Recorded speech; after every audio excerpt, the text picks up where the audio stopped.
வருவோம். இப்போ நம்ம பக் பவுண்டி படிக்கிறோம், வெப் ஹேக்கிங் படிக்கிறோம். எனக்கு ஆட்டோமேஷன் ரொம்ப பிடிக்கும். நான் வந்து இப்போ நீங்க ஒரு SSRF வந்து நீங்க ஃபைன் பண்ணணும்னா நீங்க நிறைய மெத்தட்ஸ் அவங்க சொல்லியிருப்பாங்க. அதை வந்து இந்த பேராமீட்டர்ஸ்ல பாருங்கன்னு சொல்லியிருப்பாங்க. ஒரு 10 பேராமீட்டர் நேம் இருக்குன்னு வச்சுக்கோங்களேன்.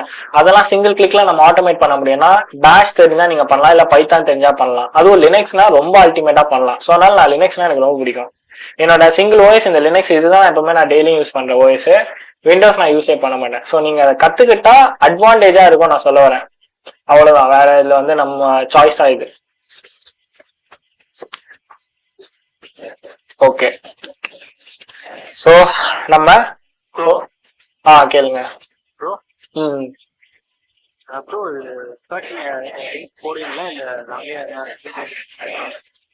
இல்ல, நான் இப்ப கொஞ்ச நேரத்துக்கு முன்னாடி தான் சொன்னேன், நீங்க வந்து ரெக்கார்டு பண்ண முடியாது. உங்களுக்கு இந்த லினக்ஸ் பத்தி தெரியணும்னா நான் ஆல்ரெடி வீடியோ போட்டிருக்கேன், லினக்ஸோட வீடியோஸ், நீங்க அதுல பாத்துக்கலாம்.